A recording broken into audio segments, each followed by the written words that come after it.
São 9 da noite, horário de Brasília. Estamos entrando aqui ao vivo, sul da Califórnia, San Diego. Muitas pessoas já atentas aqui. Saudações pelo Dia do Amigo, conforme eu escrevi. Temos, como sempre, novidades acontecendo. A pandemia não nos deixa em paz, né? E boas notícias, algumas nem tanto.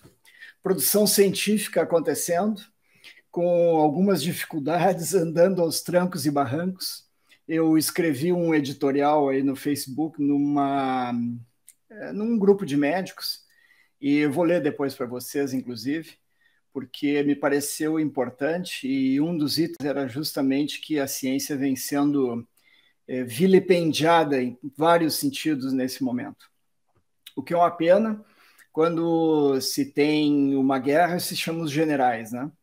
Quando o problema é político, de legislação, de executivo, se chama os políticos, né? Quando o problema é de saúde, nem sempre se chama os médicos ou os cientistas. E aí tem um preço, porque são eles que sabem exatamente ou mais exatamente o que está acontecendo. Nessa pandemia, como eu sempre disse a vocês, ninguém sabe tudo, estamos aprendendo. Quem não for humilde o suficiente tem um preço a pagar aí. Mas eu tenho certeza que as cabeças que são mais pensantes têm uma noção muito clara que temos muito pela frente, muita água para rolar, até que pelo menos uma vacina saia. Falar nisso, eu tenho ouvido palavras assim mais otimistas ultimamente. Tem saído mais dados de fases 1 e 2, estudos então sobre justamente essa parte de vacinas e pesquisas, e essa situação dizendo então que talvez até o final do ano, primeiro trimestre do próximo ano, teríamos uma vacina já para uso. Mas, como vocês sabem, tudo depende ainda de ciência, tudo depende dos experimentos, vários de fase 3 iniciando, outros sendo observados, como os soldadinhos na China, que eu já falei a vocês, uma vacina de lá, e também as várias maneiras, várias técnicas que foram utilizadas, absolutamente inovadoras nesse momento, sobre a tecnologia em si de fabricação dessas vacinas. Então, o mundo acadêmico, digamos assim, o pessoal todo médico, principalmente, e, é claro, os pacientes todos estão chulhando, torcendo que as coisas andem pelo caminho melhor possível, que a gente seja otimista nesse momento é importante, embora já saibamos que muitas das vacinas não vão funcionar muito bem ou vão ter para-efeitos. Talvez nós tenhamos que associar duas, talvez uma dose não seja suficiente, tenhamos que fazer duas, mas nós vamos saber em breve, em breve. Vamos pensar que as semanas vão passar rápidas, como tem passado, né?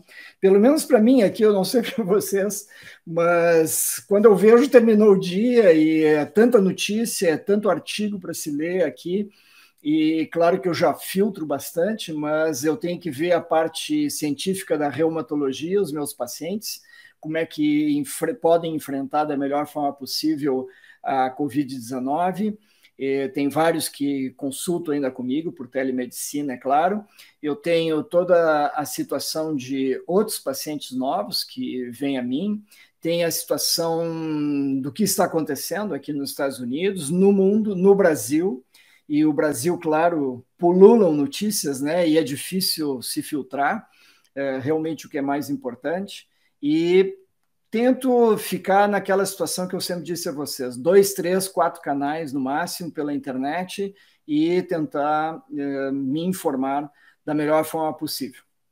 Nem todo mundo tem as informações necessárias e a imprensa realmente tem suas dificuldades, mas ainda talvez a imprensa escrita, pelo menos aqui nos Estados Unidos e boa parte da Europa, realmente checa as fontes, né? Não existe tanta influência assim de formadores de opinião, desculpe, digamos, de pessoas que simplesmente largam uma notícia sem checar a fonte e sem checar a sua credibilidade. Então, isso acontece menos em jornais que são mais tradicionais, com certeza. Então, por isso eu, por exemplo, assino um jornal de Nova York, por exemplo, né, que não é o New York Times, é o Wall Street Journal, é mais voltado para a área de economia, mas é um jornal mais para conservador. E, de qualquer maneira, aliás, os jornais aqui são muito abertos, né, nas linhas que eles têm. Mas o jornal aqui de San Diego já foi também conservador, já foi mais liberal, quer dizer, varia conforme o dono, eles trocam muito de dono também. E a gente percebe pelos editoriais. Como eu sou apolítico aqui, aqui no Brasil eu não torço especificamente por um lado ou outro, mas sim pelo povo, pelos meus pacientes, vamos dizer assim, meus votos são pela medicina. Eu vejo com uma peculiaridade toda especial. Eu posso ficar meio que como juiz, assim, por cima e olhando, né? E vendo o que é bom de cada lado e realmente extraindo o supra-sumo e o que pode ser melhor utilizado. Mas falando em jornal, a capa de hoje do jornal daqui não tem nada demais, é sobre um cidadão que faleceu, um deputado, que era muito ativo na parte de direitos negros, amigo do Martin Luther King, já tinha 80 e poucos anos, e não morreu da Covid, que eu saiba, foi de outra coisa. Então, é uma pessoa muito famosa aqui, as capas dos jornais são todas sobre ele. Mas o que aparece aqui internamente, vocês podem ver, é uma notícia sobre o Trump, que vocês leem aqui o nome dele, e já vou dizer o que ele está falando, e aqui vocês veem um estádio em Miami, e se vocês enxergarem bem, vocês veem filas de automóveis aqui. Isso aqui tudo é pessoa com sintomas de Covid na Flórida, em Miami, no caso, e essas pessoas estão na fila para serem testadas com o swab nasal, aquele cotonete da orofaringe. Coisa ainda muito feia na Flórida. Aqui também na Califórnia não está tranquila, mas a Flórida está passando todos os recordes e dos estados que mais têm novos casos. O Mr. Trump realmente está com dificuldade, né, de controlar isso e tem dado alguns tipos de pronunciamento que o pessoal não tem entendido bem, porque estamos aqui com centenas de milhares de pessoas falecidas já, e simplesmente não acontece nenhuma manifestação. Centenas não, são 170, 180 mil. A previsão é que vai ser de 240, pelo menos, até novembro ou mais. E ele não se coloca numa posição realmente de observar o que está acontecendo, de confortar famílias, ou algo assim na tradição americana, que é de quando acontece qualquer desastre natural, o presidente se diz muito presente e com muitos valores assim de compaixão, só para sintetizar numa palavra. Numa entrevista ontem aqui, ele disse o seguinte: eu quero que as pessoas tenham sua liberdade. Não acredito ser necessário uma obrigação de usar máscara em nível nacional. Não concordo que usar máscara, que em se usando máscara, a epidemia desapareça. Quer dizer, torcendo um pouco as coisas, é claro que não adianta só usar máscara, né? São todo um conjunto de medidas, como vocês bem sabem, e de higiene, de distanciamento, etc. Mas ele tergiversa um pouco nessas palavras, nas suas manifestações, que, aliás, tem sido cada vez menos em relação à pandemia. O valor, dando algumas notícias daqui, o valor de $600 por mês, que o pessoal estava recebendo como cheque, pessoal de baixa renda, termina agora em 31 de julho, o Congresso está com dificuldade de votar, mas eu acredito que saia alguma coisa assim, porque nós estamos longe aqui de aberturas econômicas, etc., e esse pacote aqui, pelo menos, deixa o pessoal realmente sobreviver dignamente, vamos dizer assim. Ninguém está passando fome aqui. Os pacotes de estímulo, na verdade, que aconteceram, fora esses $600, foram pegos por grandes empresas, facilmente, tiveram muito acesso, e as empresas menores, né, microempresas, empresas de capital médio, não conseguiram chegar a tempo, ou por burocracia, enfim. Então, é uma grita geral aqui, uma dificuldade muito grande. Quem mais necessitava de apoio acabou não recebendo, pelo menos, muitas delas até o momento. Também empregados do governo com suas empresas, porque aqui o pessoal pode ter alguma empresa à parte, né? E esses conseguiram chegar no dinheiro mais rápido. Não sei quais foram as vias utilizadas. Mas vocês veem que no primeiro mundo essas coisas também acontecem. O aumento de casos, então, está acontecendo nesse momento em 40 estados e está se atribuindo ao fato de ter se aberto a economia rápido demais.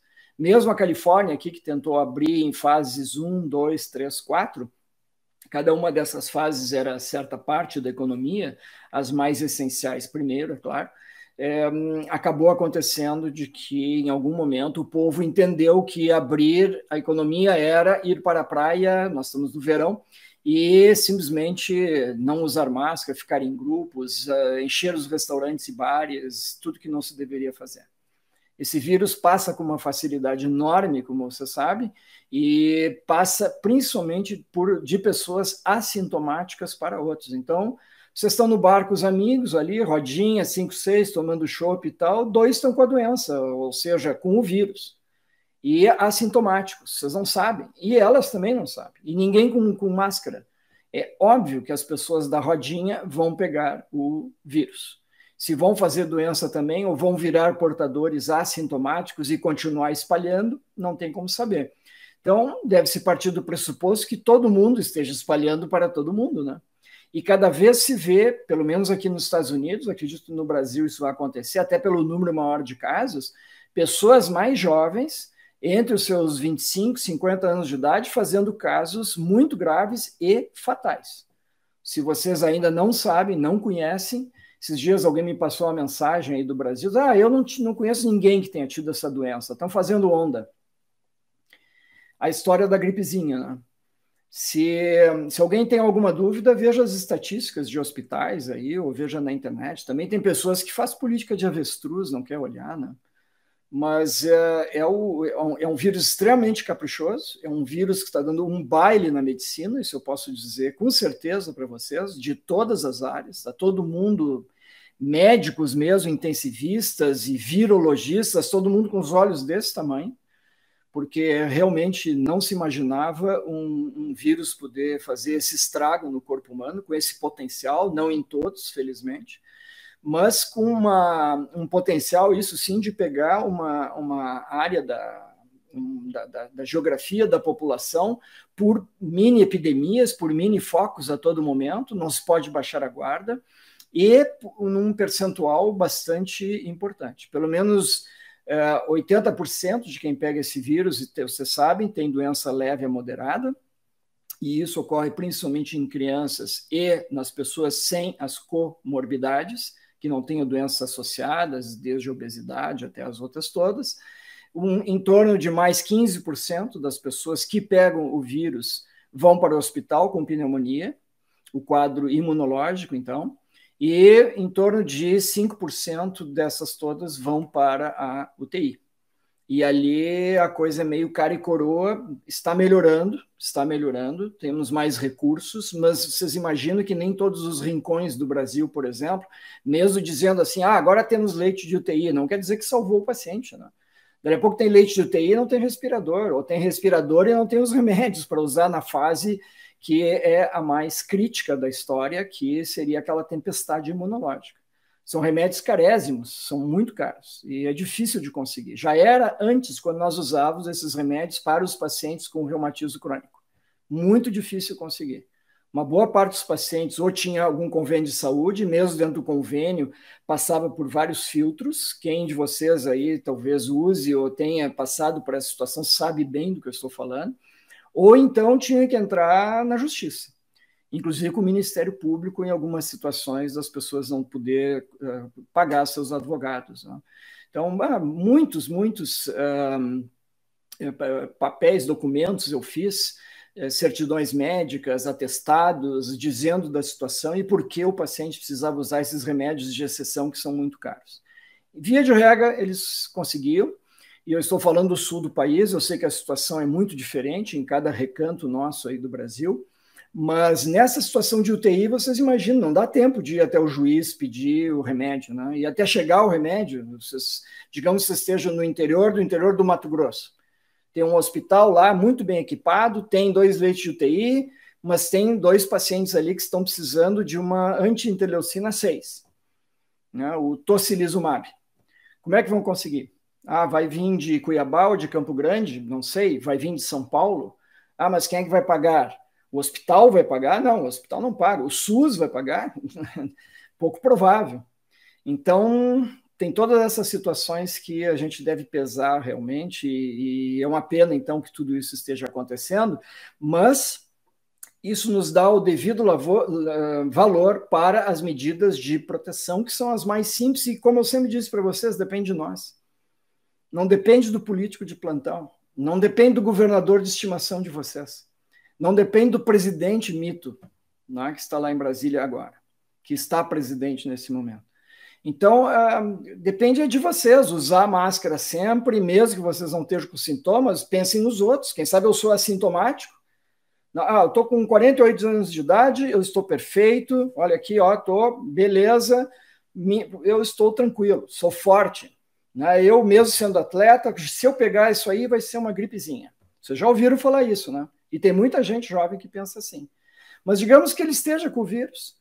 No mínimo, essa pessoa tem que ser altruísta, né? Tem que pensar que quando ele for ao supermercado, ao clube ou ao shopping ali com os amigos, não tem ninguém vendo, não usa máscara? Não. Tem que ser altruísta para não estar passando para os amigos. Um daqueles 5, 6 amigos ali na rodinha de chopp pode pegar o vírus e, por azar, ser aquele que faz uma hiperresposta inflamatória, vai para a UTI e morre. Quem causou essa morte foi o vírus? Foi, mas indiretamente foi o colega dele, foi o amigão, que não usou a máscara. Tem que ficar bem claro isso para as pessoas.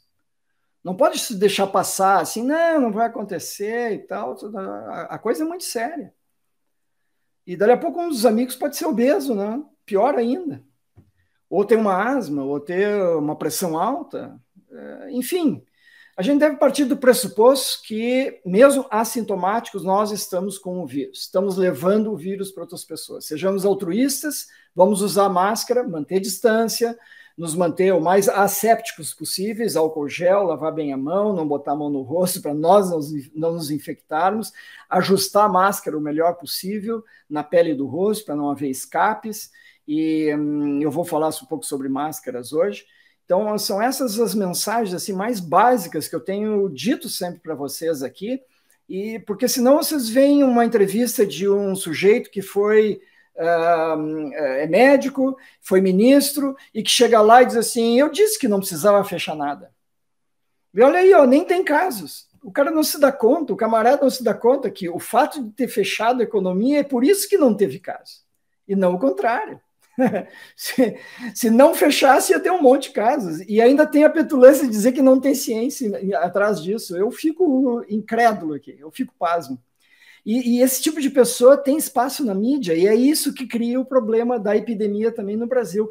Cada entrevista com esse teor no Brasil, e que seja ouvida por 5 mil, 50 mil ou 1 milhão de pessoas, quantas mortes está ocasionando?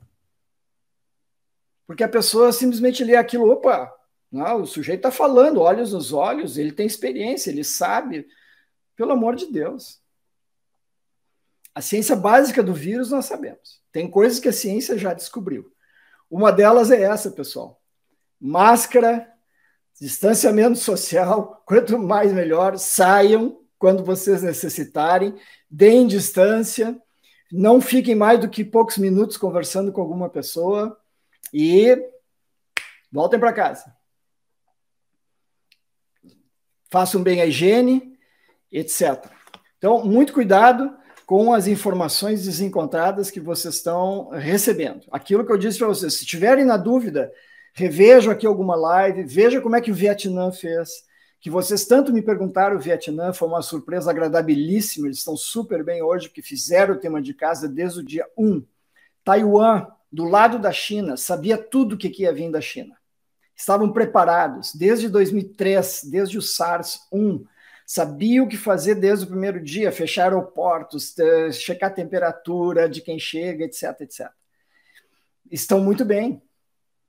Né? Veja Singapura, escapou ali nos imigrantes de Singapura, não se deram conta que os imigrantes estavam todos amontoados e que podia passar, foram lá, checaram os focos, fizeram um teste, viram os contatos, botaram eles em hotéis especiais, acabou, não tem mais foco em Singapura. China, vocês querem dizer maior que a China?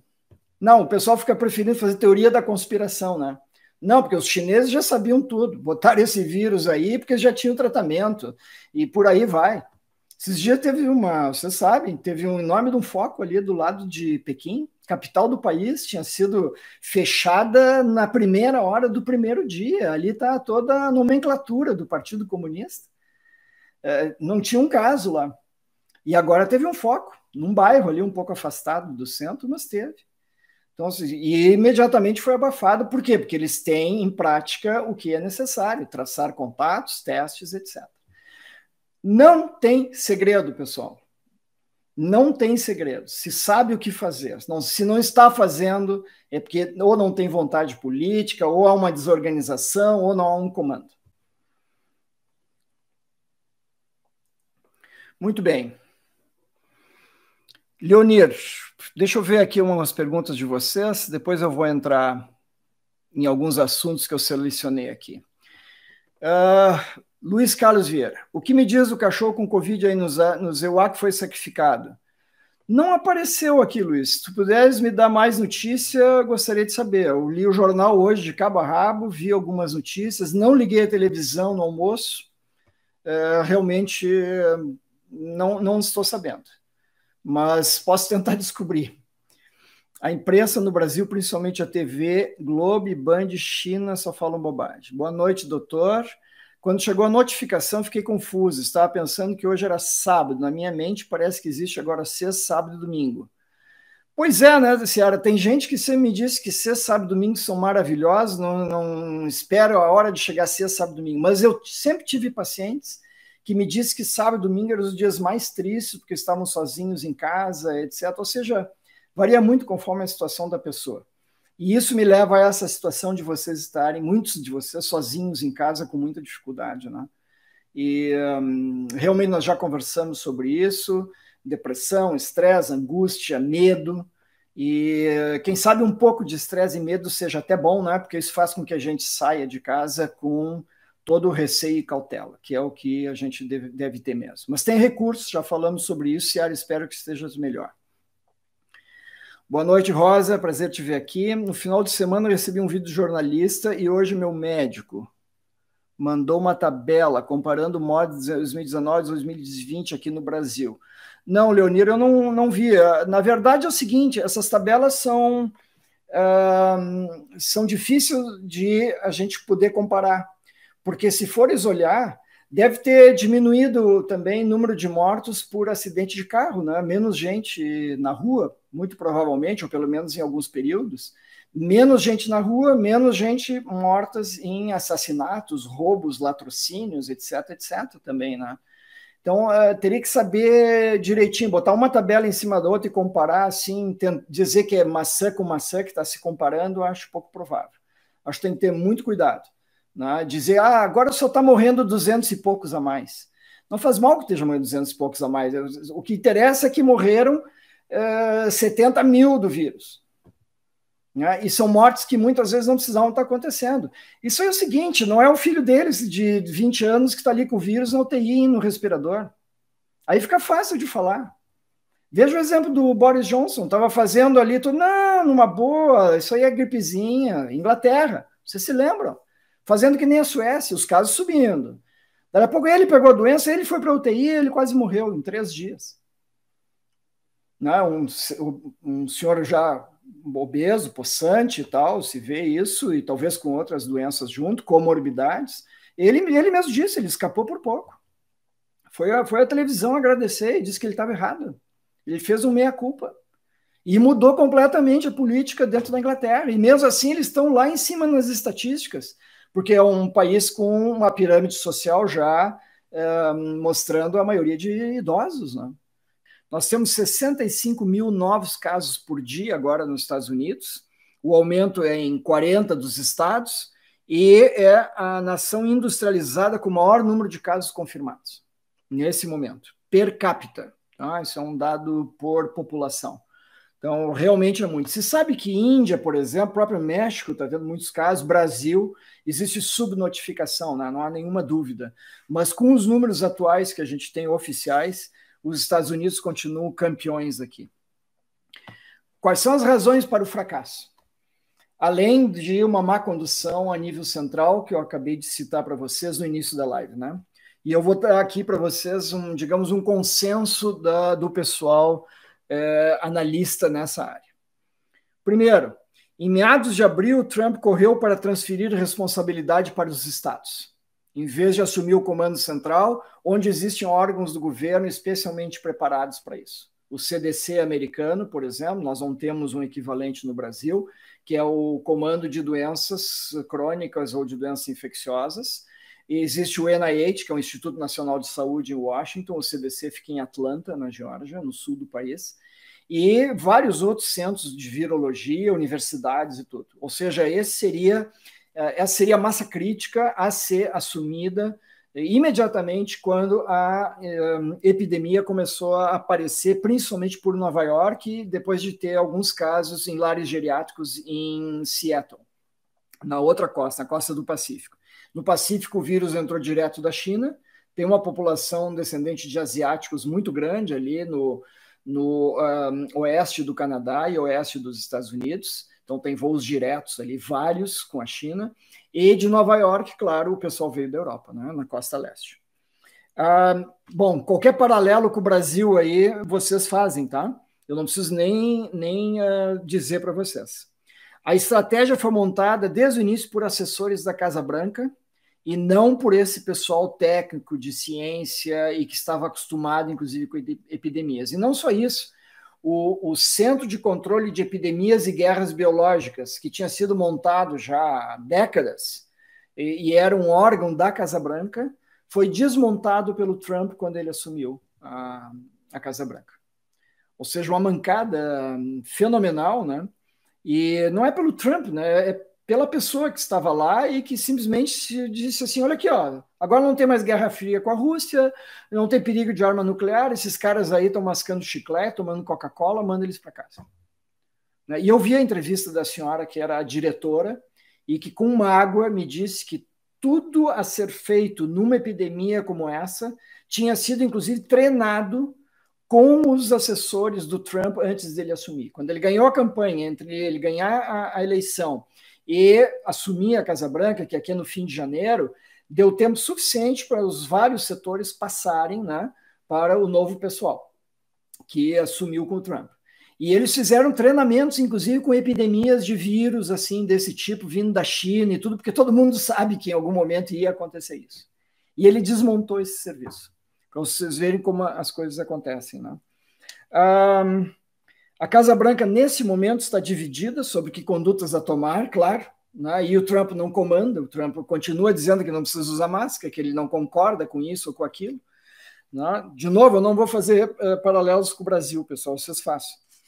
E a nova ordem, todos os dados da pandemia devem passar primeiro pela Casa Branca. Não vai mais direto agora ao CDC, não vai a nenhum órgão de controle, ao Dr. Fauci, que é o virologista principal aqui nos Estados Unidos. Simplesmente eles vão tomar conta dessa situação.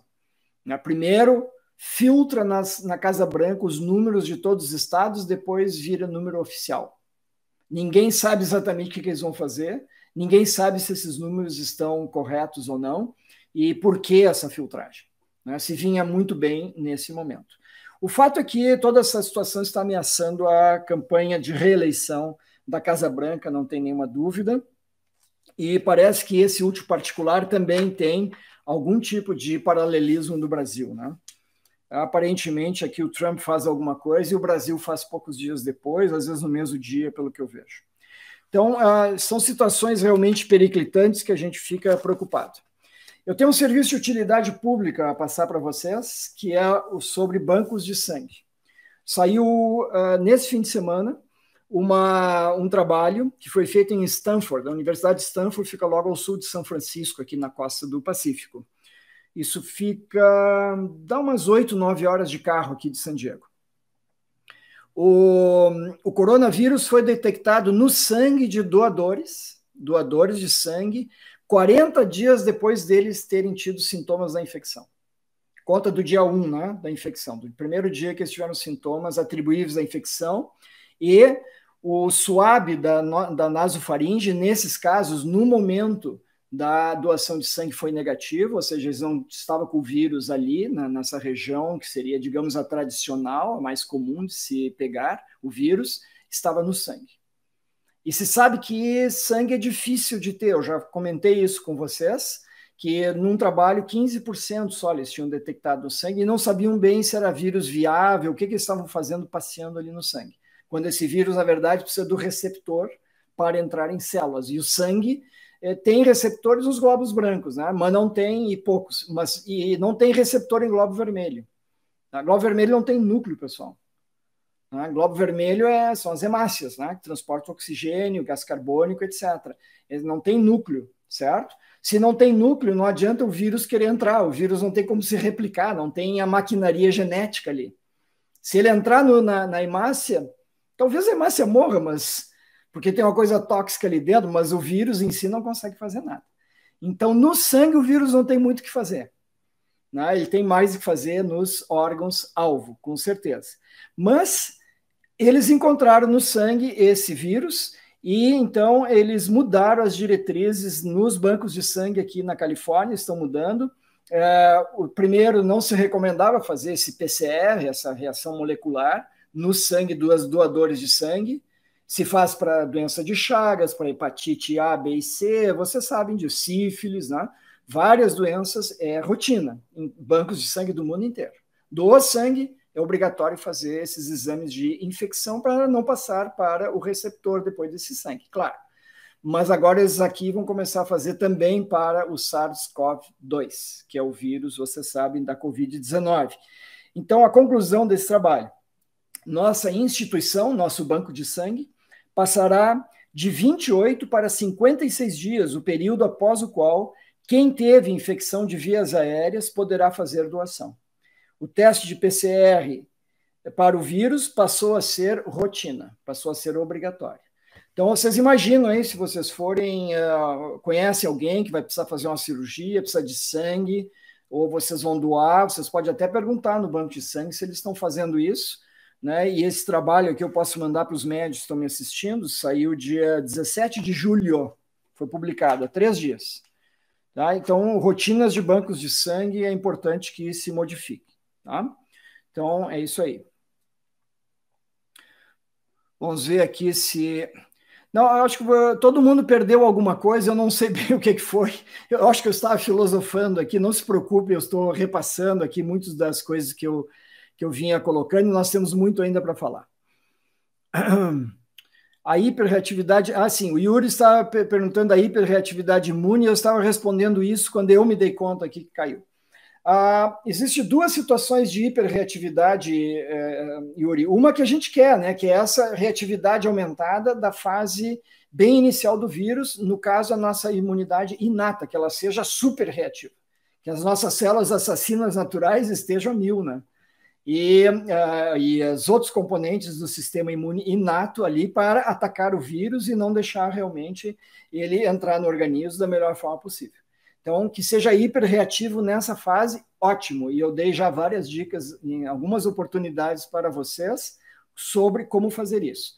Agora, em relação à hiperreatividade na fase final, lá, aquela fase de UTI, por exemplo, mesmo na fase hospitalar, em que o problema da pneumonia já é mais imunológico, não é bom que seja hiperreativo, não tem nenhuma dúvida. A gente ainda não sabe quem vai fazer essa hiperreatividade, nós não sabemos todos os fatores de risco para isso, deve ser fator de risco genético, inclusive, não tem como fazer a genética do indivíduo completa ali, né, num ambiente de UTI, de epidemia, mas se tem algumas dicas, assim, alguns fatores que podem se verificar em laboratório, como dedímeros, como sedimentação, proteína C reativa, vários outros marcadores, ferritina, que pode se verificar se a pessoa realmente está indo para esse lado da hiperreatividade e já atuar com esses medicamentos biológicos mais caros. Então, se existe, né, no ambiente hospitalar em que a pessoa está. Pessoas com alergias como rinite enquadradas na categoria... Não, aí é outro padrão, né? Outro tipo de hiperreatividade seria para o lado de reatividade alérgica. Tá? É outro tipo de célula T, aquela T do timo, né, que eu expliquei a vocês. É uma célula T envolvida em resposta alérgica daí. É um pouquinho diferente. Não é desse tipo. Os outros de vocês que, por acaso, colocaram alguma pergunta e eu não tenha respondido, vocês, por favor, colocam de novo, que eu vou vendo aqui, tá? Eu havia falado para você sobre a Rússia, eu vi que tinha uma pergunta sobre vacina na Rússia.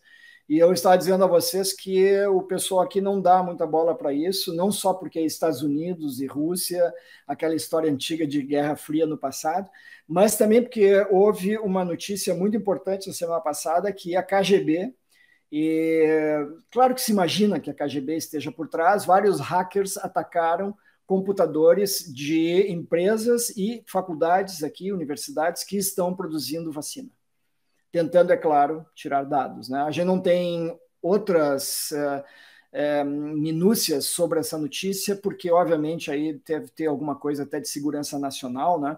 Mas onde tem fumaça, tem fogo, vocês sabem, e eu acredito que realmente eles estejam tentando. É que o presidente lá da Rússia, o Putin, disse que quer vacina no outono agora. Nós estamos no hemisfério norte, não se esqueça, aqui é verão, outono aqui já é outubro, novembro. Ele quer vacina em novembro, dezembro, mais tardar. Tá? E vacina que funcione. Deu uma ordem lá. Ou seja, o pessoal se apavorou e deve ter contratado os hackers aí para entrar em tudo que é computador para tentar pegar alguma coisa. Então, eu não diria para vocês que acompanhar notícias de vacina na Rússia possa nos ajudar, até porque vocês não acreditem com a população da Rússia e a pouca capacidade produtiva que tem. Vocês não compram no supermercado aí produtos made in Russia, né, feito na Rússia, né? Acho que não, né? Eles não têm capacidade produtiva, digamos que eles encontrem uma vacina maravilhosa, não vai sobrar para o Brasil, pode ter certeza.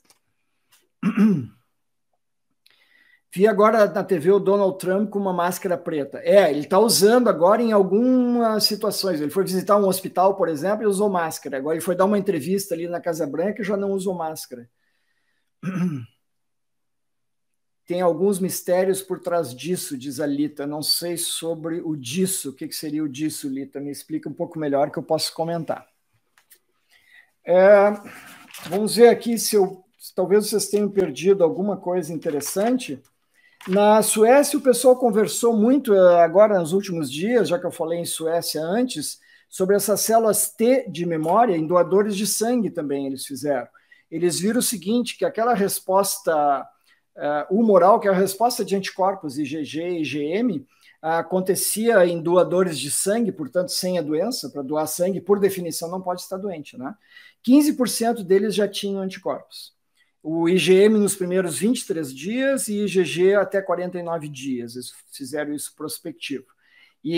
Mas o dobro disso já tinha a resposta celular, aquela onde as células T de memória ficam ali ativas, né? E muitas vezes pelo resto da vida. É por isso que uma vacina feita na infância, que vocês fizeram na infância, dura a vida inteira da pessoa. Então, 30% das pessoas tinham essa resposta celular. Ou seja, mesmo que os anticorpos caiam, nós já conversamos sobre esse fenômeno, e o pessoal achou, então vamos pegar a doença de novo, né? Os anticorpos não estão ficando ali para proteger. Não, mas nós temos o outro braço da imunidade, que é essa de memória, que quando o vírus entra de novo, essas células proliferam assim aos milhões, muito rapidamente, e imediatamente ajudam outras células a formar anticorpos de novo. A célula T ajuda a célula B a formar anticorpos. Um pouquinho mais complicado que isso, mas essa é a comunicação que surge. Tá? E essa interleucina 6 aí que nós conversamos tem tudo a ver com isso. Quem faz a célula B induzida, então, por essa célula de memória a formar anticorpos é essa interleucina 6, entre outras várias funções na inflamação. Mas isso é um pouco mais de imunologia básica. Então, é interessante porque confirma, né, aquilo que eu disse para vocês, que, de fato, células T de memória se formam, e isso é, sem dúvida, muito importante. Sobre a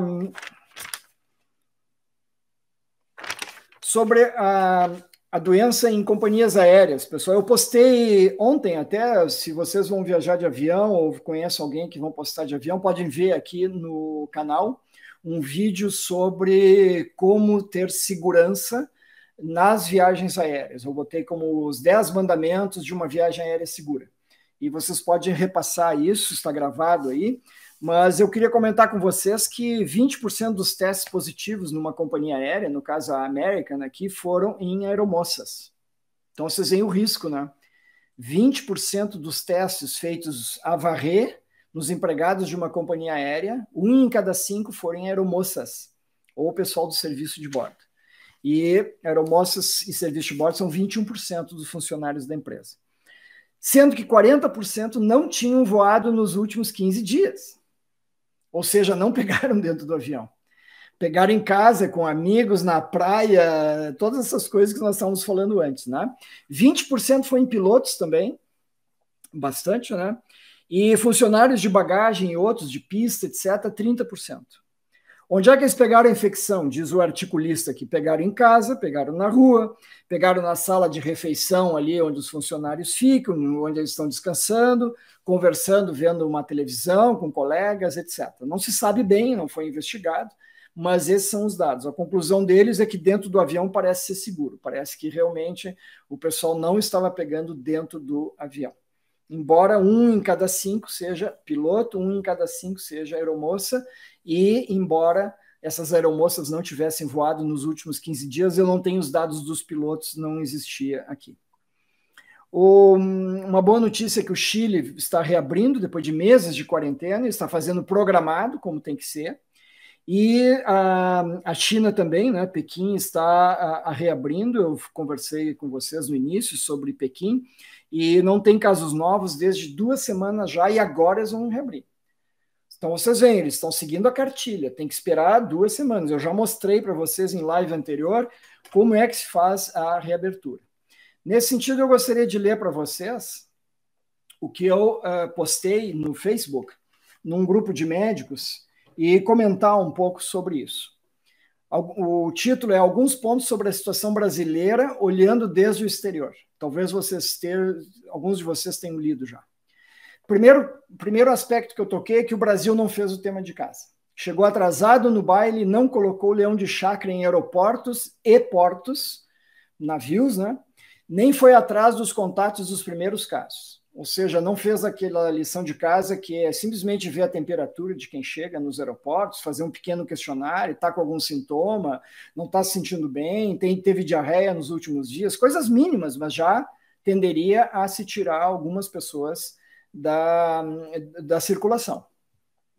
Segundo, faltaram e faltam estadistas, o que eu venho colocando para vocês há tempo. Daquele tipo que ouve a ciência, em meio a um pandemônio sanitário, leia-se pandemia, e orienta as forças para o norte real, orienta as forças como um todo da nação, no sentido de se controlar esse agente agressor aí contra nós. Terceiro, faltou humildade ou curiosidade para aprender com quem fez a lição de casa desde o início e está com sua população neste momento a salvo. Leia-se o Vietnã, falei para vocês recente, Taiwan, Singapura, a própria China, né? Com poucos casos, foco só. Vocês imaginam a China, o potencial que tinha lá, né? 1 bilhão e 400 milhões de pessoas, agora está a Índia com problema, 1 bilhão e 300, como é que a China fecha? Difícil, né? Mas o único pecado dessa estratégia, eu falei para vocês também, é não terem, infelizmente, a oportunidade de criar a imunidade de rebanho, né? Porque Nova Zelândia, por exemplo, não tem caso nenhum, está fechado o país, não entra, não sai ninguém, mas sair talvez saiba. Mas só entra lá quem é neozelandês mesmo e vai para a quarentena de 14, 15 dias. Só sai quando o Estado deixa. Essas pessoas vão ter que esperar vacina, todos desses países, né? Mas eu acho que é um preço bom a pagar. Quarto lugar, cansei de ver a história do fechou muito cedo, visto que não tivemos casos. O pessoal que diz assim, viu só, para que fechar? Fecharam tudo aí, a economia se foi, etc. Olha aí, ó, não teve quase caso, claro. Não teve quase casos porque se fechou, né? Porque se fez distanciamento das pessoas. Se as pessoas ficam longe uma das outras, o vírus não tem como passar, o vírus morre ali naquela pessoa. Foi-se. É uma coisa simples de entender, não tem grande ciência, não tem ciência aeroespacial para se entender o que está acontecendo, como é que o vírus passa de uma pessoa para outra. Isso aí já é super claro. Agora, abre, deixa a pessoa ir para a praia, deixa a pessoa ir para a festinha, festa do condomínio, pediu para se incomodar, né? Então, e aí sempre tem essas pessoas, e isso desde o início já se sabia que ia acontecer. Tá vendo só? Fechou para nada. Olha aí, ó, nem tivemos casos. Pessoal, botem na cabeça, não teve casos porque fechou, porque o pessoal ficou distanciado, aí não tem casos, certo? Sempre que alguém disser isso, vocês, por favor, façam essa contraposição. Segundo, quinto lugar, a situação está posta. Agora é seguir os passos para o fechamento correto, com o governo dando um suporte econômico financeiro a quem necessita, retirando de fundo partidário, se for o caso, só botei como exemplo aqui de uma fortuna que foi dado, né, de dinheiro lá para os políticos para reeleições e as eleições agora do fim do ano, sendo que se sabe que qualquer um hoje pode se eleger usando mídia social e gastando quase nada, e se necessário de outras fontes. Dinheiro existe. Ou tocando as guitarras para funcionar aqui como nos Estados Unidos. As guitarras, vocês sabem, é a casa da moeda, né? Imprime dinheiro que seja. Hoje está tudo parado mesmo, não vai gerar tanta inflação assim, imprimir dinheiro, e vai se salvar pessoas. O que interessa é não deixar ninguém morrer de fome, ou por falta de remédio, ou seja o que for. Né? E que vocês tenham certeza que grandes empresários têm acesso fácil a crédito, têm recursos, grandes empresas, multinacionais, essas aí não vão fechar. Agora, o pequeno empresário, o médio empresário, esse precisa do apoio de governo, ele precisa de crédito, ele precisa de dinheiro. Mas ele tem que pagar lá o funcionário dele. E tem muitos que precisam continuar trabalhando, pessoal. Se não tiver alguém trabalhando, nós todos estamos ferrados em casa também, nem comemos nós, né? Aí não adianta ter um caminhão de dinheiro se não tem o que comprar. Nós vamos ter que plantar o tomate em casa. Então, algumas pessoas estão lá nessa linha de frente, temos que tirar o chapéu para elas. E depois, então, fazer uma reabertura programada com todos os pré-requisitos, todos com letra maiúscula. Quais são os pré-requisitos? Você já sabe. A curva tem que estar em queda por 2 semanas, pelo menos, de casos novos, ou seja, tem que estar testando, e mesmo assim está caindo.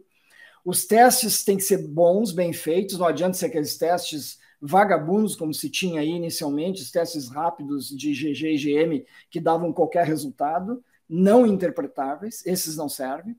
Leitos em oferta nos hospitais e em CTIs conforme a demanda. Tem que estar sobrando, senão não dá para abrir, porque você sabe, abril vai ter casos. É certo que vai ter casos quando abrir, mesmo abrindo devagar. Então, essas equipes desses leitos dos hospitais têm que estar bem capacitadas.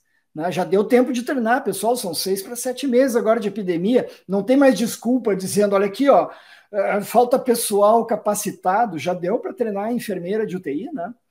Novos intensivistas, médicos que queiram assumir, que estão lá sendo clínico geral, que daqui a pouco querem ajudar, trocar de especialidade, com certeza tem maneiras de fazer isso. Fora isso, medicamentos. Me disseram que anda faltando medicamento até para entubar paciente. Isso é um absurdo. Não tem por que isso acontecer. E equipamento de proteção, né? Esses dias eu perguntei, escuta, qual é o índice de infecção do pessoal aí no hospital de vocês? É tanto. Mas por que tem tanto? Eram 80 pessoas, entre médicos e enfermeiros, que estavam em casa por causa da Covid. Não, mas nós estamos usando os protocolos melhores, etc, etc, etc. Eu fui olhar o que era o protocolo deles. Era uma máscara simples.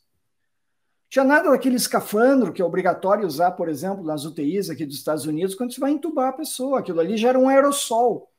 E você sabe que aerossol fica num ambiente fechado horas, passando para as pessoas, outras que estão ali trabalhando, né?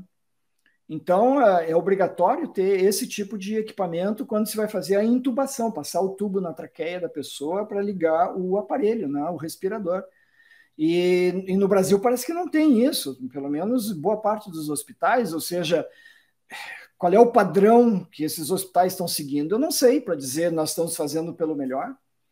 Né? Nós somos de exceção aqui pelo lado bom da coisa? Não sei. Acho que falta alguma coisa.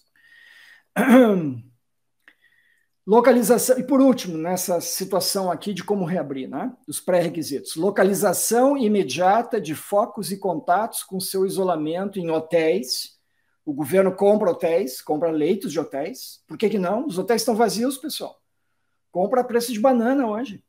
Bota as enfermeiras lá cuidar, bota médicos, intensivista, ou bota hospitalista, como eles chamam aqui, são médicos que atendem uma ala inteira de hospital, e faz o pessoal ali ficar em quarentena. seja os casos que se pegou em focos, né, fazendo testes, e seus contatos. E é assim que a China faz, assim que Taiwan fez, Vietnã, contei para vocês também. Então, existem critérios para isso, porém necessita ajustes geográficos e culturais. E esqueço as questões de privacidade do aplicativo de geolocalização de casos, né? É uma grande discussão aqui, por isso não está em aplicação nos Estados Unidos, e por isso também vocês estão vendo um monte de casos daqui. Porque o celular de vocês tem a capacidade de dizer onde é que vocês estão a qualquer momento, né? Ele sabe direitinho. Basta vocês ligar o celular que quem está lá por trás está sabendo. Vocês dizendo que sim ou que não, o sistema de localização por satélite existe, pessoal. Então, essa história de dizer, não, estão invadindo minha privacidade e tal, numa hora dessas, em que a comunidade é o mais importante, esqueço essa história. Não, esqueço, isso aí é o mais importante. Na Coreia do Sul, por exemplo, eu vi um documentário esse fim de semana, é geolocalização em Seul. Todas as pessoas que têm um celular são praticamente obrigadas a instalar esse aplicativo, e esse aplicativo diz na hora se onde a pessoa está indo teve alguém que foi diagnosticado com a Covid nas últimas 24, 48 horas. Pode ser um supermercado, pode ser um bar, pode ser o que for. E aí a pessoa já sabe, opa, por essa via aqui eu não vou. Na hora ali, direto. Eu preencho aqui a cada 2 dias, deveria ser todo dia, mas eles não me mandam a mensagem, um aplicativo em que eu coloco se eu tenho sintomas, se eu fiz o teste, se eu conheço de alguém que teve, enfim, um questionário, eu respondo em 1 minuto, no meu celular, daqui. E termino, mando. Eles agradecem e eles colocam uma mensagenzinha, use máscara, cuidado, etc, etc. E eles estão com milhares e milhares de pessoas nos Estados Unidos inteiros, isso é feito pela Universidade de Harvard. Esse é um dos que eu sigo aqui, deve ter vários outros, né? E não sei, talvez tenha algum no Brasil, mas isso ajuda, né? Temos que pegar essas pessoas e individualizá-las, tratá-las e pegar seus contatos, senão a gente não controla a epidemia. Seguindo aqui no meu texto, sinto lhes dizer, sem tudo isso acima andando, será o seguinte: sanfona do gaiteiro, bota em quarentena, tira da quarentena, até termos vacina ou remédio específico. Pode escrever isso aí, pessoal. Não sou eu que estou dizendo, hein? Não sou eu que estou dizendo. Nem são todos os outros países que eu disse a vocês. É a ciência que está dizendo isso. Se nós tivermos essa postura de negar a ciência, pelo menos isso que a gente sabe da ciência, a coisa não vai bem. E nós vamos ter uma seleção natural, então, camperiando à solta. Eu escrevi aqui uns termos meio gauchescos. Camperiando significa ir ao campo, né? Fazer a lida do dia.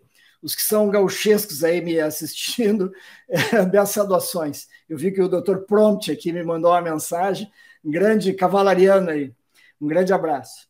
Mas essas pessoas, então, vão estar expostas ao vírus, porque vai abrir a economia, vai todo mundo para o supermercado, né? Adoro ir no supermercado, nem que seja para passear, pessoal. E no supermercado em ambiente fechado, com ar-condicionado sem os filtros adequados, que se fica horas lá dentro, e com milhares de pessoas, centenas pelo menos, estão passando ali a menos de 2 metros a todo instante, né? E talvez nem todos com máscara, o pior ainda. Mas é um prato cheio. É um prato cheio. O vírus dá de gaitada dentro do supermercado. Então, é essa situação que eu falo da seleção natural, porque essas pessoas vão para casa, vão passar para a família, e os que têm já essa comorbidade vão acabar no hospital. É uma pena, né? Vão falecer certos jovens com comorbidades, e a genética para a hiperreatividade primária, como eu estava comentando antes com o Yuri. Algumas crianças com doença multissistêmica, é 1 para 1000, mas uma criança em 1000 num colégio de 5.000 são 5 crianças que podem vir a falecer ou ter sequela cardíaca grave para o resto da vida. Ou seja, olho, né? Se viu agora que jovens, inclusive de 10 a 19 anos, ou seja, escola também, né? Transmitem o vírus tão bem quanto adultos. Está comprovado isso. Saiu um trabalho agora durante o fim de semana. Ou seja, escolas que vão reabrir é complicado. E, claro, o pessoal do grupo de risco tradicional, né? Nós da melhor idade, o pessoal obeso, o pessoal com doença crônica, doenças autoimunes, meus pacientes reumáticos. tomando imunossupressor, imunomodulador, corticoide, se for o caso, sempre na menor dose possível. Terminando aqui, 2 últimas palavras. Nunca vi a ciência tão vilipendiada, tão judiada e massacrada. Essa já perdeu a guerra.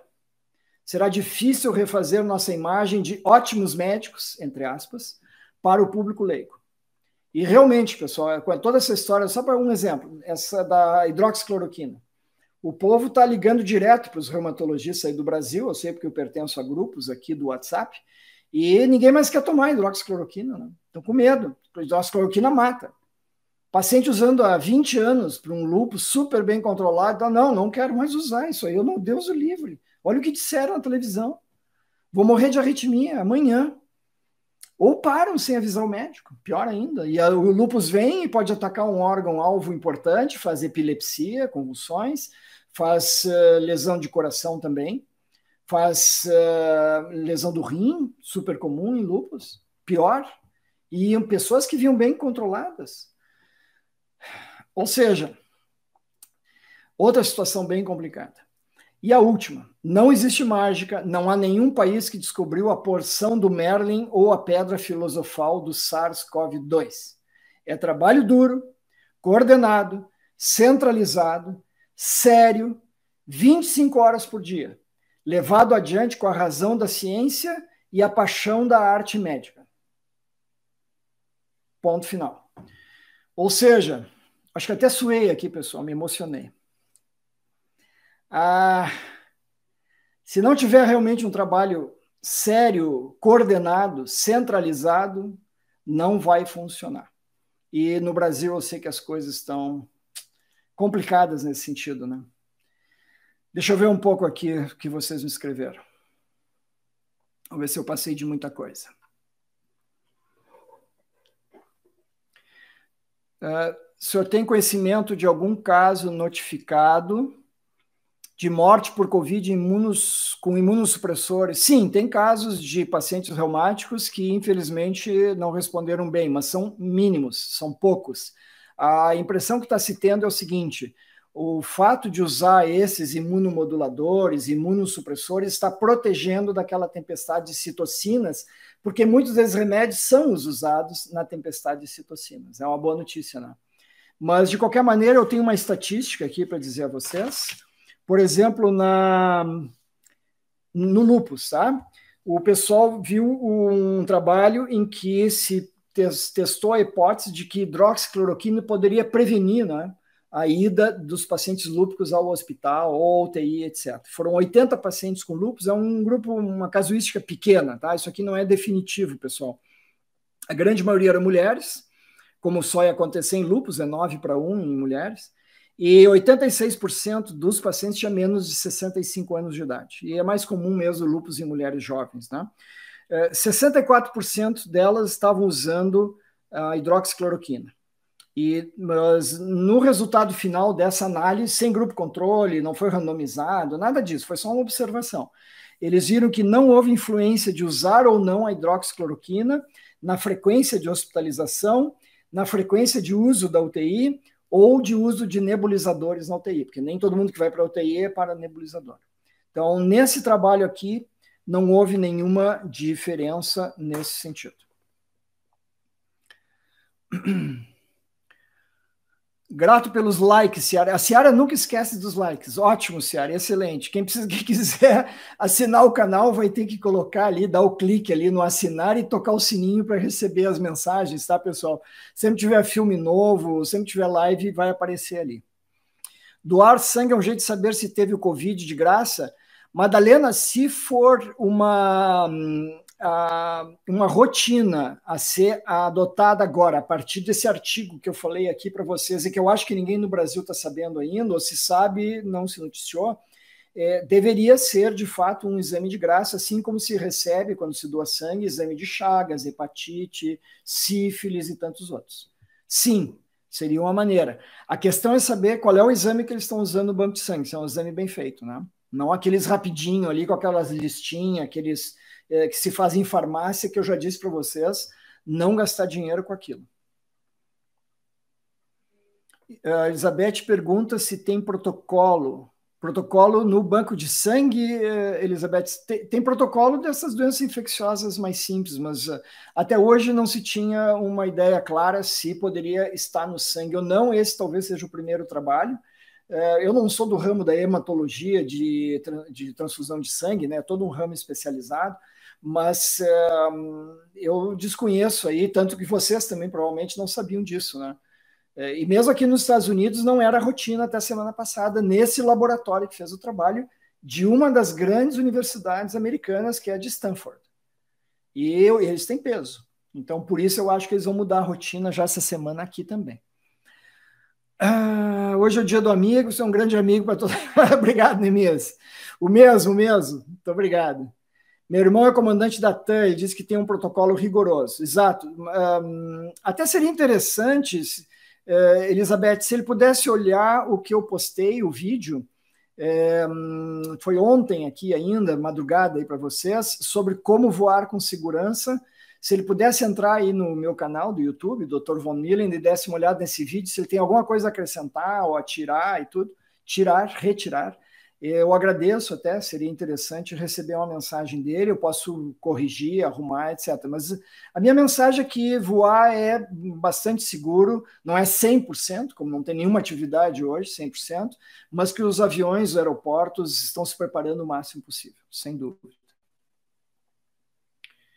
Rio Grande do Sul está 80% no vermelho, diz a Marília. Vermelho, não sei o que é vermelho. Acho que aquelas bandeiras, isso não existe aqui, tá? A cor não interessa muito, esqueçam esse negócio de cor e tal. Isso eu acho que mais tem a ver com a economia. Eu acho que essas coisas mais atrapalham, tiram o foco do pessoal. Tá? Onde é que tu mora? Eu moro no vermelho. Pai, eu tô aqui chegando no preto. Hoje é preto, amanhã é amarelo, depois é azul, depois é preto de novo. Essa dinâmica do vírus, o vírus não é preto, vermelho, nem nada, pessoal. Tem uma máxima que eu gostava muito de usar nas minhas aulas, quando eu tinha que dar alguma classificação, eu dizia para o pessoal, já dizia o velho filósofo grego, né? Quando o homem não sabe, ele classifica. Quando o homem não sabe, ele classifica. Né? Então, essa aqui é clássica, é típica. Né? Então, cada um vai botar uma bandeirinha ali, vai dizer que é uma coisa ou outra, quando na verdade o vírus não quer saber dessa história. Tá? Esse é um ótimo exemplo para as próximas aulas aqui. Minhas conferências eu vou usar esse exemplo das bandeiras do Rio Grande do Sul. Eu tenho certeza que vai ser um ótimo exemplo. Aqui em Porto Alegre, o Clínico e Conceição estão lotados, somente os 2 hospitais públicos tratam Covid. Não, tem a Santa Casa, né? Eu só não sei se tem SUS na Santa Casa, mas que eu saiba, eu acho que sim. Quando esse vírus está rodando pelo mundo, uns dizem que ele estava no Brasil em dezembro, fevereiro, não se sabe nem na China, né? Está se falando que já tinha outubro na China, novembro é certo, novembro já é certo, na China. Quer dizer, se tinha na China, e a mobilidade é muito grande hoje no mundo, né? Vocês pegam aí na internet um mapa de aviões no mundo agora voando. Tem vários sites aí, vocês vão ver. Vocês vão ver o mapa mundo na tela do computador e vocês vão ver as linhas dos aviões. Vocês vão ficar impressionados, vocês quase não vê o mapa da Terra. São só aviões voando. Mesmo naquele período ali de março, abril, em que praticamente não se voou com passageiros, eu cheguei a entrar e tinha montes de aviões voando, em cima da Europa, em cima dos Estados Unidos, então tinha um monte. E alguns com passageiros, mas muitos era carga. Né, levando para lá e para cá. E da China, então, nem se fala. Lembrei que falei de Gramado, Canela, Serra toda aberta, estamos pagando preço. Tinhas dito, né, Madalena? Serra aberta. Qual foi o erro da Argentina? Uma vez que adotaram uma quarentena rígida muito cedo, estão vivenciando uma escalada acelerada do número de casos e óbitos.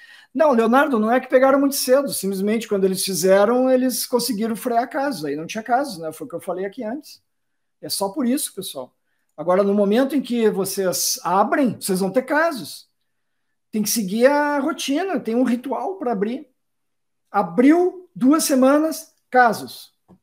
Tem a menor dúvida. E você se lembra o seguinte, o pessoal interpreta abrir como tirar máscara, ir para a praia, passear, ir para o bar, ir para o supermercado sem máscara, liberou geral. Não pode. tem um custo altíssimo em vidas isso aí. Então, vocês podem ver os gráficos. Veja a data que a Argentina abriu e veja quanto tempo depois começam os casos a subir. É 15 dias. Eu faço uma aposta aí com vocês.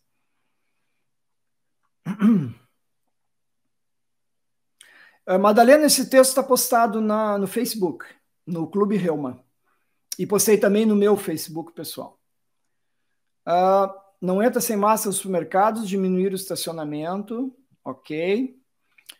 Hoje o senhor está firme e forte no propósito, como sempre falando muito bem, com conhecimento. Nani Rose, eu fico um pouco indignado, às vezes, né, da gente repetir, e eu ligo uma live do Brasil e eu não consigo passar da metade. É uma pena, né? Eu vejo que as pessoas são bem intencionadas, eu acho que as pessoas realmente querem ajudar e tudo, mas a mensagem que está sendo passada, infelizmente, não é a científica, vamos dizer assim, vamos ficar nisso. Pegou Covid-19 por 2 vezes. Tem alguns relatos, inclusive aqui nos Estados Unidos, eles estão investigando, mas é muito pouca gente. Eu, pessoalmente, sou otimista, já disse a vocês, acho pouco provável. Né? Pode ter sido, inclusive, um segundo episódio de gripe. Ninguém fica imunizado contra a gripe da influenza, né, no mesmo inverno. Vocês podem pegar 2, 3 gripes no inverno, né, pessoal? Uma pode ser do H1N1 e vocês estavam vacinados, faz uma gripezinha leve. A outra já é pelo vírus sincicial respiratório. Vocês nem ficam sabendo, vocês não vão ao médico para querer saber qual é o vírus da minha gripe de agora, né? Que vocês estão com uma coriza e tossindo um pouquinho. Vocês não fazem isso, ninguém faz. Mas a mesma coisa aqui, vocês podem ter feito o Covid e daqui a pouco tem uma gripe banal por outro desses vírus quaisquer. Não tem no mundo, volto a dizer, nenhum caso confirmado de ter pego 2 vezes a Covid-19. Hoje, não tem. Vai ter, a natureza é caprichosa, vai ter, mas até o momento não tem. Estou deveras assustado com minha cidade de Blumenau, 96% de ocupação de leitos, população não conscientizou-se da gravidade do momento. A Santa Catarina está no foco, o Arão tem toda a razão, estou sabendo disso, e Florianópolis está muito mal também, né? Bem complicado. Deixa eu ver, antes de eu falar de cloroquina para vocês, os trabalhos que saíram, deixa eu ver o que eu falo para vocês. Sim, o Dr. Tedros, vocês conhecem o Dr. Tedros? É da Organização Mundial da Saúde, certo? Ele fez uma longa fala aí que eu ouvi, mas eu tirei 4, digamos, pilares essenciais da fala dele. O que deu para extrair, tá, pessoal? O resto é tipo político, assim. Primeiro, líderes nessa pandemia têm que ser fortes e humildes. Até parece que fui eu que falei antes aí, né? Líderes têm que ser fortes e humildes, disse ele. Segundo, tem que suprimir a transmissão. Como é que se suprime a transmissão? Vocês estão mais carecas do que eu de saber.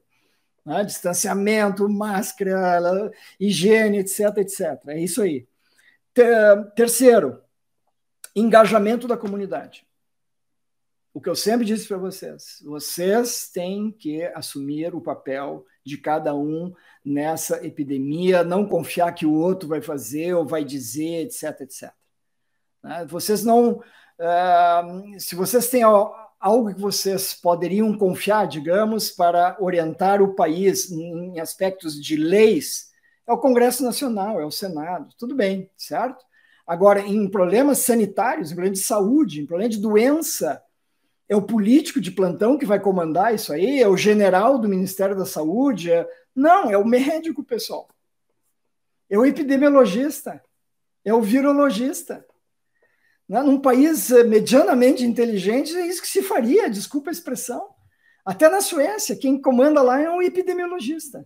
Não é o rei da Suécia. Não é a rainha da Suécia, que parece até brasileira, né?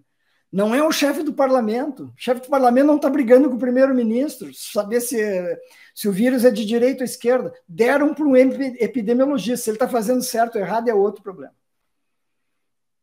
Na Inglaterra, o Boris Johnson entregou. Quem faz as falas lá não é mais o Boris Johnson. Quem faz as falas é o médico responsável pelo setor de saúde nos Estados Unidos. Eu acho que é o ministro da saúde deles. Vi aqui, é ele e mais uma outra pessoa, que eu acho que é uma virologista, e eles ficam, inclusive, respondendo questões que o público manda. Eles selecionam questões do público inteiro e ficam lá 2 horas respondendo as questões. Nós temos que aprender com quem faz o tema de casa. E quarto, salvar vidas. É a última mensagem do Dr. Tedros. Claro, tudo isso leva a salvar vidas, é a função do médico, sem dúvida, o juramento hipocrático é esse, né? Se não puder, pelo menos aliviar sofrimentos, etc. Mas a ideia é justamente que a gente possa salvar o máximo de vidas possíveis, irrespectivo de cor, de lado político partidário, de bandeiras vermelhas, azuis ou pretas, tá, pessoal? Isso é a mensagem do Dr. Tedros aqui, eu achei interessante passar para vocês. Sobre o uso de máscara, já que nós estamos falando isso, foi feita uma enquete com a Sociedade Real Britânica, e aqui vocês veem por que a Inglaterra está lá em cima nas estatísticas. Fica muito claro, todos os dados que a gente vai olhar apontam sempre para o mesmo fenômeno. 25% das pessoas na Inglaterra, na última semana, usaram máscara em público, contra 83% na Itália, 66% nos Estados Unidos e 64% na Espanha. Claro que tem áreas em que não se exige o uso de máscara. Vocês vão a um parque nacional e vocês têm 10 pessoas lá, não precisa usar máscara desde que vocês não estejam em contato, né? Eu mesmo aqui saio todos os dias, é uma zona residencial, poucos habitantes aqui, poucos vizinhos, a gente se conhece, quando a gente vai se cruzar, nem se fala, um atravessa, um ou outro atravessa, vai para outra calçada, e mais longe do que os 2 metros. Tudo bem, ó, tranquilo aí, como é que está? Sobrevivendo, tá? Tudo bem. E vamos adiante, tá? Às vezes os cachorros dão lá o seu alarme, mas a gente vai adiante. Então, essa é a situação. Ou seja, se a União... A União não, desculpa, eu estava pensando em United Kingdom. Se a Inglaterra usa só 25% de máscara em público, as coisas tendem a complicar, é claro, né? O problema é que não é cultural no Ocidente, né? Vocês se dão conta que máscara é antissocial, é o bandido no banco, né? No faroeste, o bandido sempre está de máscara, está usando um lenço ali, né? Então, realmente, é a escória da sociedade que usa máscara. E a gente não quer se identificar, muitas vezes, com isso. Talvez tenha isso no inconsciente coletivo aí. Mas, assim, ó, o que o presidente da Sociedade Real Britânica de Ciências disse é: o público permaneceu incrédulo sobre os benefícios de máscara. A mensagem não foi clara o suficiente, até hoje não é, sobre usar máscara, e a política oficial da Inglaterra foi inconsistente em relação frente à pandemia. Agora, vocês imaginam, se a política da Inglaterra foi inconsistente, imagino as nossas, né? E agora eu estou falando aqui dos Estados Unidos e daí. Em relação à comunicação do governo, né? O marketing tem que ser muito bem feito, pessoal. Eu anotei até, só por curiosidade aqui, qual é a visão que vocês acham que o Brasil hoje tem no exterior. Claro que se fala muito de coisas que talvez não tenham a ver, muita questão da Amazônia, né? Os fogaréus, já está começando isso tudo aqui de novo, que a gente fica na dúvida se realmente existe ou não. Mas a visão do Brasil no exterior como um todo, tá? No primeiro mundo, Europa e aqui, a epidemia está descontrolada no Brasil, os números são péssimos e são subnotificados, más lideranças, a epidemia piorando por vários lados. Quais os dados da população desfavorecida em favelas e quais são as medidas que estão sendo adotadas para a população desfavorecida? Isso não aparece aqui. E se sabe que tem milhões de pessoas morando nessas comunidades, né? E o povo se preocupa, o povo quer saber, né? Sabe que o pessoal de comunidade no Rio faz escola de samba. Todo mundo conhece o carnaval, né? Todo mundo conhece as mulheres semipeladas ali na Sapucaí e tal, isso está no mundo inteiro. Beleza, eles querem saber como é que está a comunidade onde essa mulata mora, né? Por exemplo.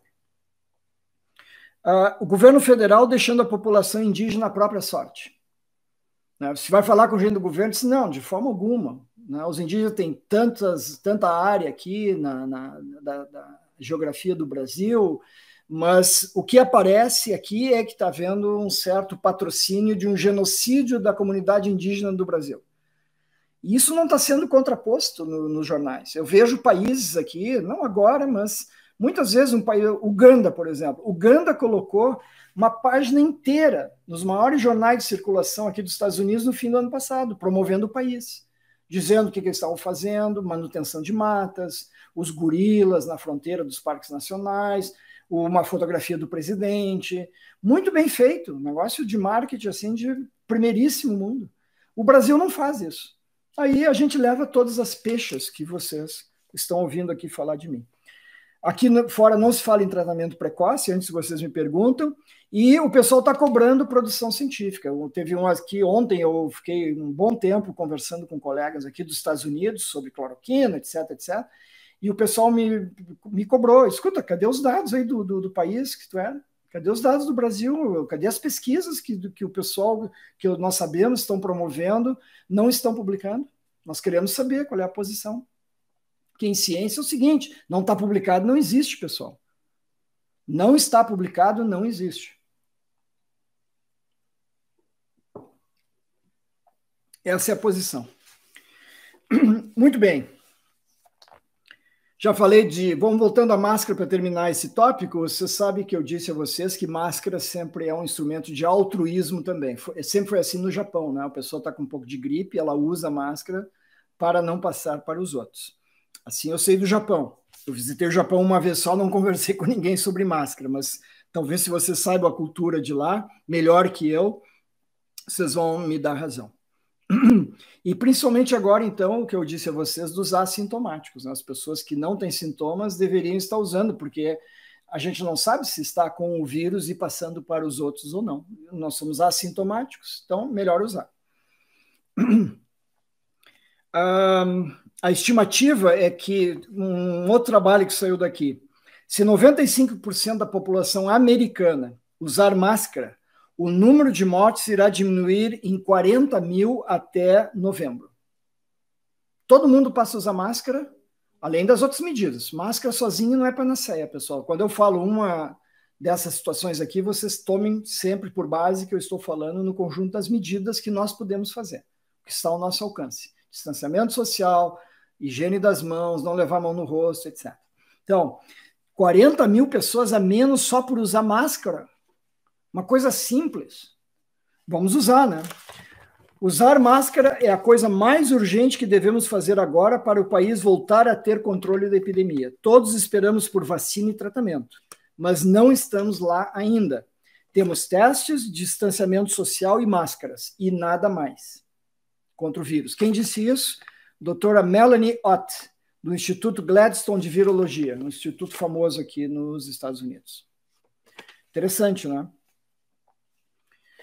Muito bem, vimos essa parte, então.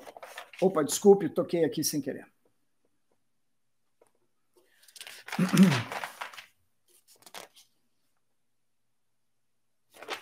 Uma boa notícia é o seguinte, o pessoal está definindo que esses testes de alta sensibilidade, não os de IgG e IgM, os testes de alta sensibilidade que detectam o vírus diretamente, se chama teste de proteômica ou teste antigênico.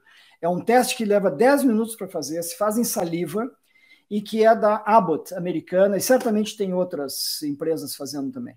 Mas eles fizeram uma nova pesquisa e viram o seguinte, se a gente fizer esses testes que não são tão bons, eles não têm tanta sensibilidade em detectar o vírus, mas se a gente fizer eles sequencialmente, todos os dias, e eles custam $1, no máximo $2 cada um, e é feito em casa, e é um papelzinho assim, que a gente coloca a saliva ali, ou seja, não é sangue, não tem que picar o dedo, nada disso, super simples de fazer, estou fazendo em crianças, por exemplo.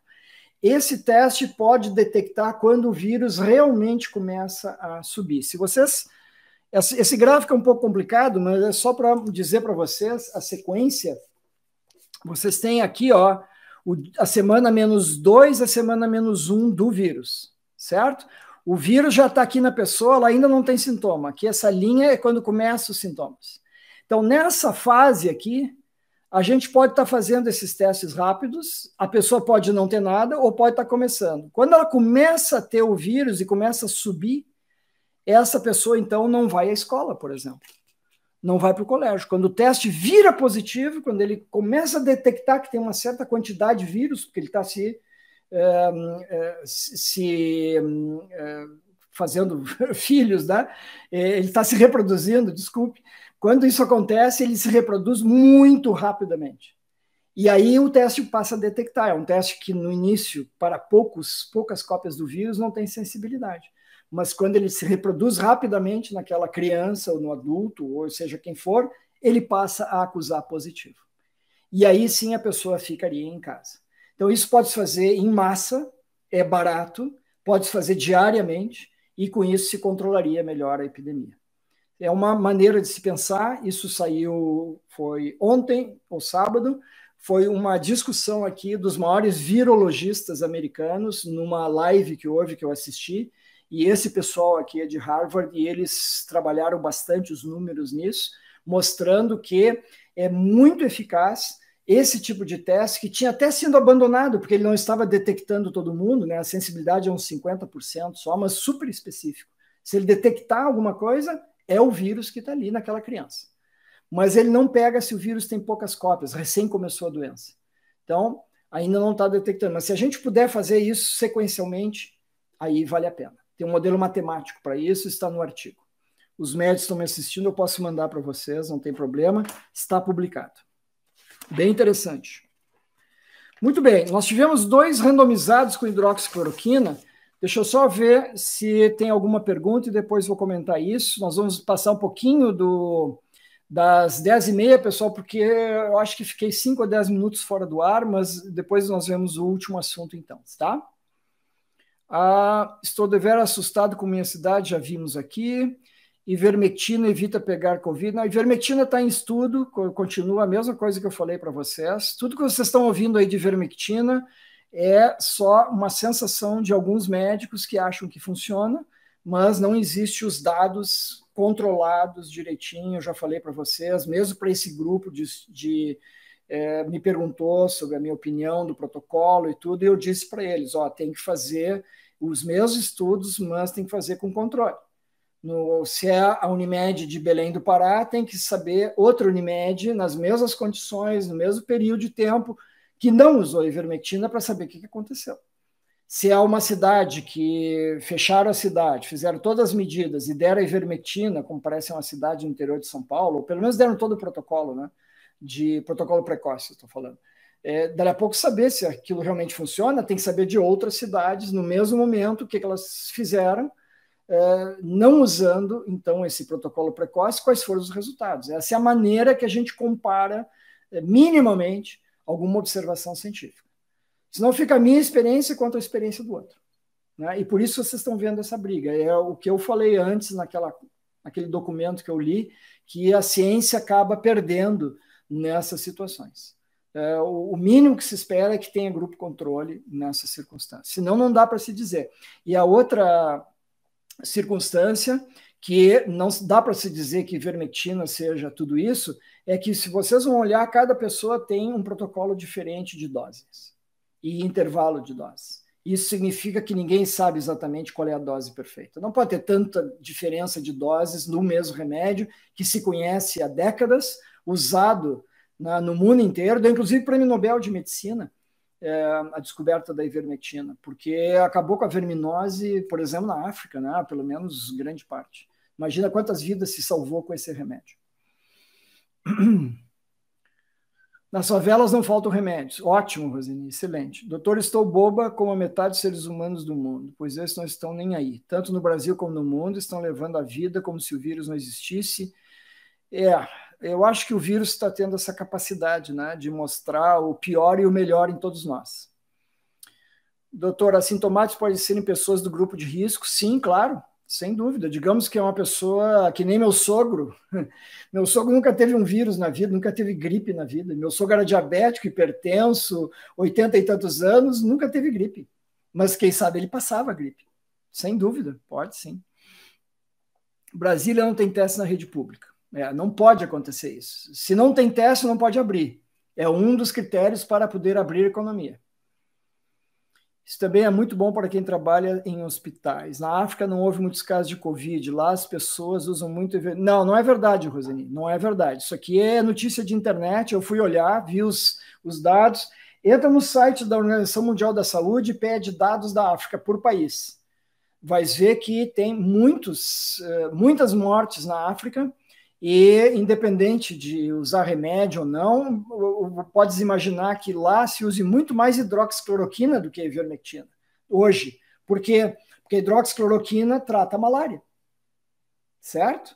E eles tomam contra a malária. Então, eles deveriam estar mais protegidos por hidroxicloroquina e não por ivermectina. Veja como o aspecto científico aí deixa a desejar, né? É um fator de confusão. A gente acha que é ivermectina e está se esquecendo que eles tomam cloroquina para malária. E devem tomar outras coisas para outras doenças. Quem sabe vitaminas, chás, algumas coisas caseiras lá deles também, né? Pode ser, tem algum princípio ativo. Quer dizer, todas essas coisas que são examinadas num protocolo científico e que falta nesse momento, quando a gente diz, viu só, a África tem poucos. Vai olhar a África do Sul tem um caos.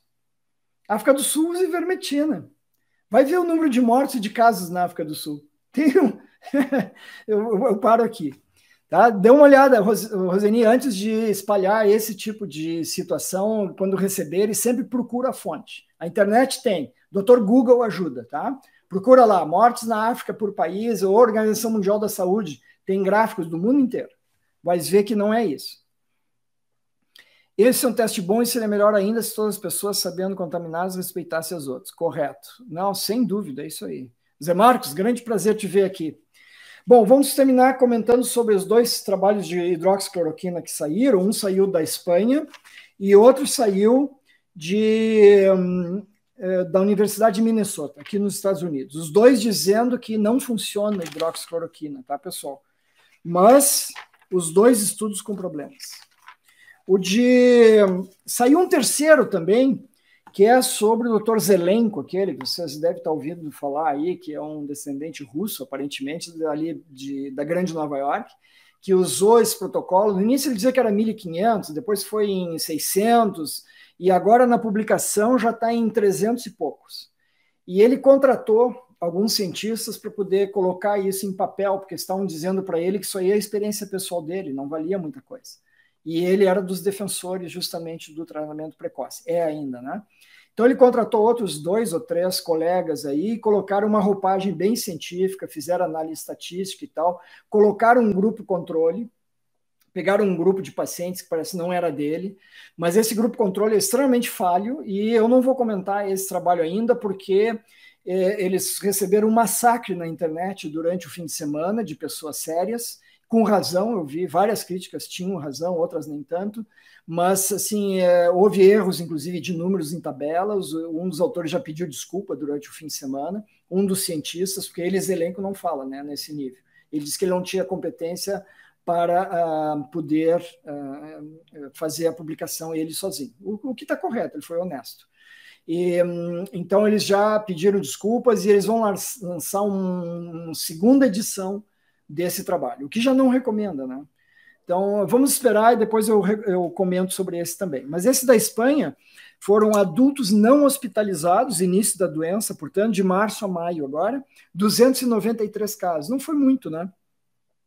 E a infecção foi confirmada antes de 5 dias, levaram os pacientes hidroxicloroquina num protocolo padrão por 5 dias, 6 dias, e contra placebo. Placebo era tratamento tradicional, né? Eles não receberam a hidroxicloroquina. Ou seja, não foi um duplo cego, assim, os pacientes sabiam que estavam recebendo. Eles viram que não houve redução da carga do vírus no exame aqui do suave nasal, mas assim, não se tem uma ideia muito clara de se eles fizeram o que se recomenda, que é saber quanto de material veio em cada uma dessas coletas. Vocês imaginam, se vocês pegam bastante muco, digamos, uma pessoa que tem mais muco, né? Vai vir um monte, vai vir mais vírus ali. Se uma outra pessoa que já está numa fase com menos muco, menos catarro, vai vir bem pouquinho vírus. Então, isso tem que ser equacionado dentro das condições experimentais. Tem que ser equalizado, senão a gente não tem como comparar uma coisa com a outra. Também não sabia se esses vírus eram viáveis ou não. Eles fizeram um questionário de sintomas e eles disseram que o tempo de resolução dos sintomas com a cloroquina foi de 10 dias, contra 12 dias do grupo controle. Não deu diferença nenhuma, né? Quase nada. O risco de hospitalização foi de 6% para 7% a diferença. Quer dizer, quem teve que se hospitalizar com ou sem cloroquina não houve diferença. Mas os sintomas, eles avaliaram, parece, pela internet e as pessoas preenchiam um questionário, que é a pior maneira de se avaliar algum tipo de trabalho científico. A gente não sabe se a pessoa está dizendo a verdade, está inventando, quer ajudar o pesquisador, conhece o médico. O médico é tão bonzinho, eu vou colocar que está tudo bom aqui. Isso existe e isso não é científico, né? Então, esses são alguns dos... Eu não vou entrar em mais detalhes aqui com vocês. Aqui também houve problema de tabelas. Eu vi que tabelas ali não fecham direito os dados. Eu não sei como passa isso. O pessoal está publicando qualquer coisa. Basta olhar com vagar assim, alguns números nas tabelas e a gente vê que uma não foi copiada corretamente da outra, né? E o outro trabalho é esse mais completo, é da Universidade de Minnesota, foi publicado dia 16 agora, com 491 pacientes. Esse é um randomizado, e eles dizem que não reduziu a severidade dos sintomas da cloroquina, nem melhorou em nada, não ajudou em nada. Essa é a conclusão dessa gente. Então vamos ver um pouquinho o que foi esse trabalho. 24% dos pacientes com cloroquina, hidroxicloroquina, continuaram com sintomas de tosse e febre após 2 semanas de receber o remédio. 30% de quem recebeu placebo, foi pior. Né? Quem recebeu placebo, 30%, 1/3. Quem recebeu a cloroquina, menos, mas eles dizem que não teve diferença estatística. Talvez se em vez de 491 tivesse 2.000 pacientes, teria diferença. Em termos de hospitalização é que é interessante. Quem tomou cloroquina, 4 só foram hospitalizados. Quem tomou placebo, 10 foram hospitalizados. Dá uma diferença de uns 50%. Então, já tem uma diferença aqui, diferente da conclusão dos autores. Né? A gente começa a ver que tem coisa aí nesse artigo aqui que a gente não está entendendo bem. Qual foi a conclusão desse pessoal? A hidroxicloroquina não funciona no estágio precoce, os pacientes melhoram por si só. Palavras textuais dos autores. Não deve ser um remédio recomendado, ponto. Aí eles dizem, talvez funcione precocemente em pessoas ainda não hospitalizadas, que foi em quem eles testaram, mas em combinação com outros medicamentos, como a azitromicina. Aqui eles querem dizer juntar a AZI, juntar zinco, por exemplo, ou vitaminas, fazer um coquetel, enfim, porque isso não foi testado, né? É por isso. Quais são as críticas que invalidam esse estudo, inclusive? Do meu ponto de vista e de vários colegas com quem eu conversei no fim de semana aqui. Primeiro, assim, o mais importante. Menos de 60% dos casos tiveram teste positivo por Covid-19. E os outros 40% que entraram no trabalho, na análise, poderiam ter uma gripe comum, por exemplo. Pode não ter sido Covid. Só 58% dos casos tinham o teste positivo. Ou seja, ninguém de vocês, de sã consciência, diria assim, vamos à Itália, pessoal, e metade de vocês acaba na Áustria ali em cima e ninguém nota. Não, cadê os outros 4 do nosso grupo de 10 aqui? Não, estão ali na Áustria, mas não tem problema. Como assim? O grupo tinha que estar na Itália, pessoal. Todo mundo tem que ter a mesma doença. Um princípio básico de aferição, de dizer assim, eu vou tratar essa doença no meu protocolo científico. Primeiro princípio, tem que ter a doença, senão não dá para dizer. E aqui um belo número não tinha doença. Eu estou achando muito interessante isso, que eu estou podendo ensinar um pouco de ciência para vocês, e vocês estão aprendendo. Espero que vocês gostem, porque é bem interessante. Foi aplicado um autoquestionário pela internet. De novo, a história do autoquestionário, que não tem nível de evidência maior. Um protocolo desses tem que ser validado. As perguntas têm que ser validadas, senão não vale. Não basta dizer assim, você gosta de pirulito? Adoro. Adoro não é uma resposta. Tem que ser sim ou não. E muita gente escreve adoro. O que vocês colocam depois? Né? Lá no final, quem está examinando os dados. Pode ser que alguém interprete como sim, pode ser que quem está examinando os dados interprete como não, uma outra palavra meio assim obtusa, né? Então, autoquestionário pela internet é um horror em termos de possibilidade de avaliação. Não se sabe se os pacientes viram médico, Ninguém sabe se o paciente tomou o remédio também, né? Porque outra coisa que se faz quando o paciente volta para uma pesquisa e nós damos o remédio para ter certeza, a gente pede que eles tragam o frasco. É uma maneira da gente aferir que quantos dias faz? 15 dias, um por dia, tem que ter, conta-se ali no frasco, quantos comprimidos tem. Tem que ter 15 a menos só. Não pode ter 20 a menos, não pode ter 2 a menos. Tem que ser 15. Senão o paciente é excluído da pesquisa, ele não está fazendo o protocolo, ele está fazendo outra coisa. E esse trabalho aqui não fez isso. Muito longe disso. Aquela história das hospitalizações que eu falei para vocês, deu 50% a menos hospitalização em quem usou hidroxicloroquina, e só não tinha poder estatístico, a gente chama. Poder é quando não tem número suficiente de pacientes para a gente chegar numa diferença que seja significante do ponto de vista estatístico em ciência. Então, talvez se em vez de 491 tivesse 1.000, já seria uma diferença importante. Menos gente foi parar no hospital. Ótimo, maravilha, já seria uma evidência de que pudesse funcionar. Desde que a gente soubesse que todos tivessem a Covid-19.